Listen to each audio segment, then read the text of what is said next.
To Cooking with Leo, where today I am going to try to spatchcock a chicken. So I've got the oven preheating to 400, and then this is a cookie sheet with aluminum foil, and then on top of that the rack from a toaster oven. Chopping these vegetables, which I think I'm going to put them actually under the rack, and they will go under the chicken. Onions, I cut it that way, and then made little divots to cut that part off, as you can see. And so then with this, let's see, I'm going to demonstrate at least part of this. To chop it, I make chops like this, more or less. And then the idea is that then you can just chop it this way, and then you have nice chunks. I hope you saw some of that. The vegetables that I chopped up, and this is the rack that the chicken will go on, and I've never cooked a chicken this way before, so we're going to find out what happens. And the oven just heated up, so now I'm going to attempt to spatchcock the chicken.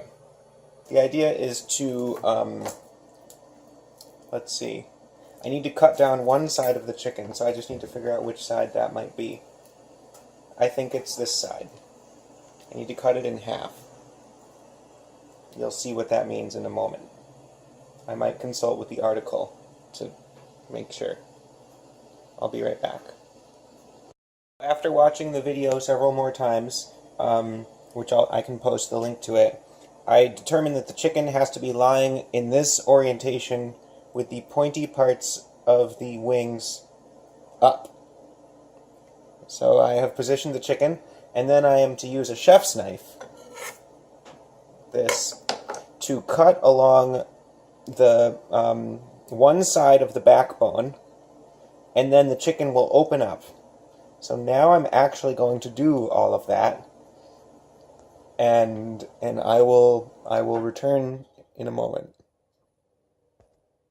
Spatchcock the chicken. So I cut along that side, and then, and then it opened up.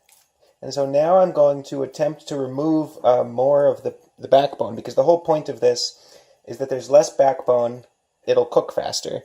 I don't quite, I guess having the thick backbone there just you know, it keeps the coolness inside of the chicken for longer. There's maybe thicker parts here and there, so that's the general idea as I understand it around spatchcocking. And then you get a chicken that cooks faster and it's crispier. Oh, here we are.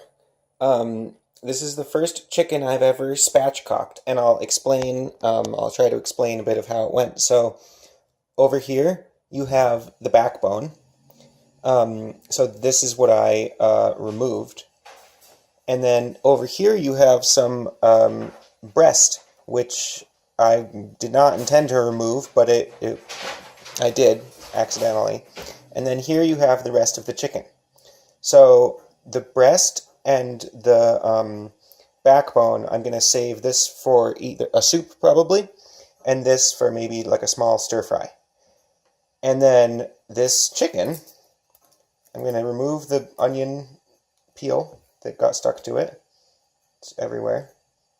And by the way, I really am starting to regret that I don't own a device that could record this while I do it, because you missed quite the spectacle.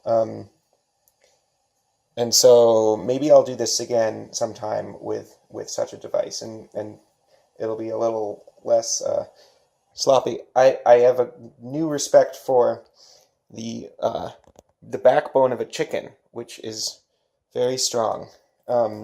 So here we are. I'm going to relocate this onto this cookie sheet. So the reason I'm using a cookie sheet, by the way, is because I do not own, I recently noticed, I do not own a pan that a whole chicken will fit in, which is something I would like to correct.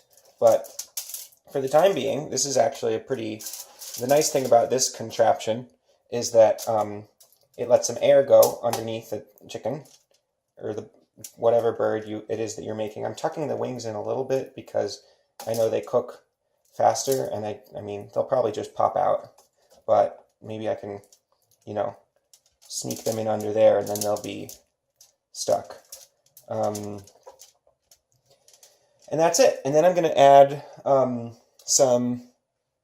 just some simple herbs. Notice how the light has changed. It's because of how long it took me to spatchcock the chicken.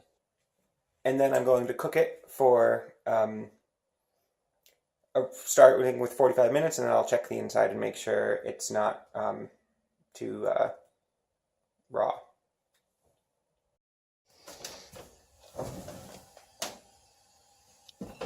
Sometimes your oven has too many racks in it. So this rack I'm going to remove for now. It's very hot because the oven is preheated.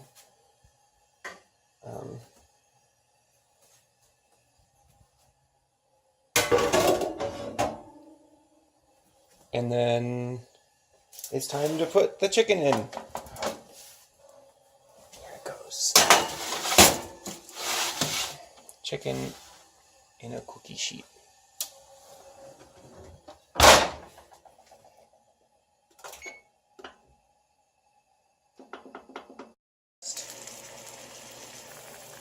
Five minutes left on the clock, and I'm just gonna try and take it out and just see how things are going in here. That's the chicken. Hoping it's done. Whoa. Okay, so as usual, I'm going to poke into it with a knife, one-handedly, under the circumstances. Just see how things look. Okay, so it's hard for you to see, but I'm just going to try to cut a big piece out of the fleshiest part. That looks pretty done. Juices look not too juicy. This is just another area. I'm no expert on chicken anatomy, so I just try to go for the thick parts and just make sure it looks kind of cooked. And it's not a fancy dinner, so let's see. That looks kind of done. What's another big part? I don't know. I think those are the big parts. Let's just check this nice meaty area. A nice big incision. It's done. The spatchcock's chicken is cooked.